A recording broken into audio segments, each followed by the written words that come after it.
shit's in the safe. Got me a spot out the way. Nigga just tryna be safe. Let's get to sports talk. Like OGs.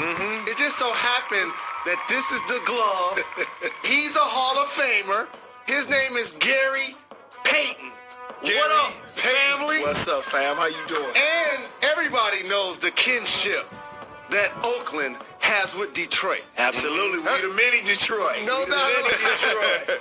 And so we appreciate you joining us. It's a lot of things happening in the NBA, but I was so happy that you were going to be on today because Russell Westbrook returned to OKC. And the fans are really enthusiastic. They gave him a standing ovation, and rightfully so. He put in so much work for that franchise. What did you think about their return, and do you believe he and James Harden can legitimately win the West? Well, I think OKC did the right thing. He didn't ask for to get traded. They traded him. He was there for 11 great years, and he played. He was a diehard. Because he was a diehard Oklahoma. At the same time, they just looking at it like he's 30, 31. So they want to be able to give him an opportunity to go try to win a championship instead of just staying there for the rest of his career and not be able to fight for one. Now, he made it to the finals with Kevin Durant, and James Harden was on the team too, and Bakken on that team, but they lost. They tried to give him another opportunity to be able to get back there. They ain't want to just have him there and he ain't be able to fight one because they were going to rebuild mode. Once they trade Paul George, they were going to trade Westbrook because they was just going a whole new direction. So they had to move forward and to send him to Houston. With them, and that's what they're supposed to do. They're supposed to honor him that way. As in the Houston Rockets, we don't know. I hope that he can bring them over, put them over the top. He's starting to do this load management stuff again. I never seen him do that. I guess that they're trying to load up for the playoffs because they know that James, when he gets to the playoffs, he never performs in the playoffs. I don't know if it's be tired because they wear him down, but he's the type of guy that he don't want to do load management.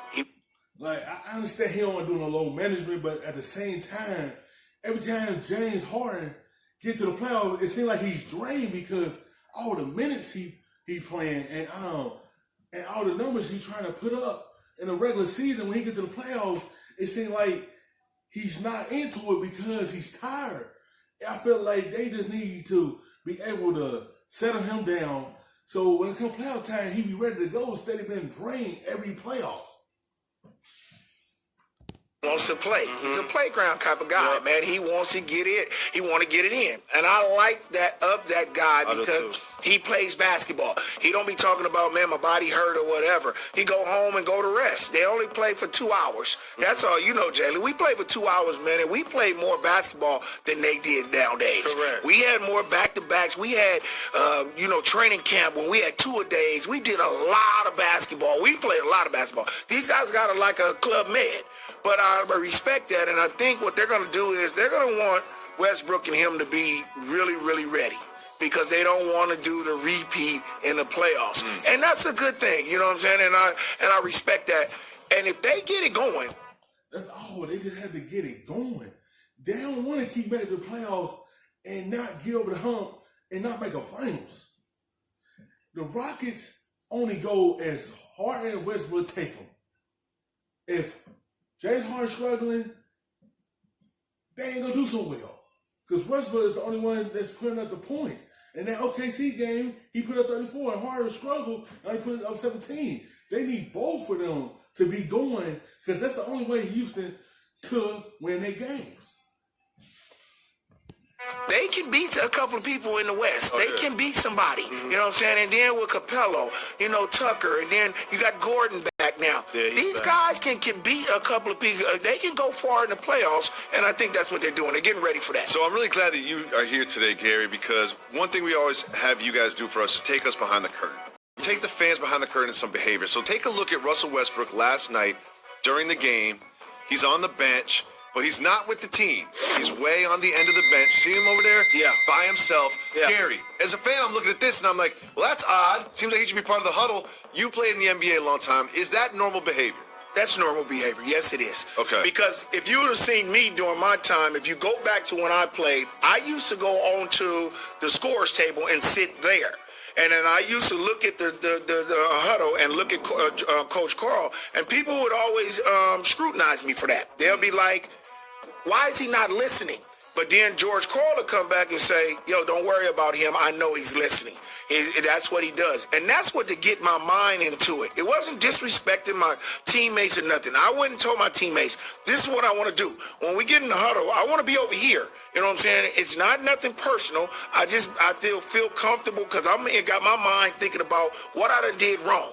What I need to do more. I wasn't like I'm looking in the stands, I'm looking at nobody, but I'm hearing everything that Coach Carl is saying in the plays. Now, I understand if he didn't understand, but he wasn't going back in the game. Correct. So it wasn't nothing that he could see and he should see. He wasn't going back in the game, so okay, he's over there. Now he's got his mindset, he's mentally into it, and then he can do it. Now, if he was in the game, I have a problem with that. Okay. But he wasn't in the game, he was over there, and that's the way they do it. Let these dudes do. Man, let him do it. Y'all making a big deal because he won over there with the 10. They was down by like 20 points. So it wasn't no sense for them to have him in the huddle if he's just going to be set down for the rest of the game because the game was over with against OKC. What they do. You know, this is a different generation. Let them do what they do. As long as he come out there and perform and know the plays and know what's going on, I have no problems with that. So that's perfect taking us behind the curtain because when you look at it as a fan, it looks a little funny, but now you explain how you did it. We really appreciate that. What's up? Thank you so much for watching ESPN on YouTube. Better look back at the rub, nigga, I gotta be safe.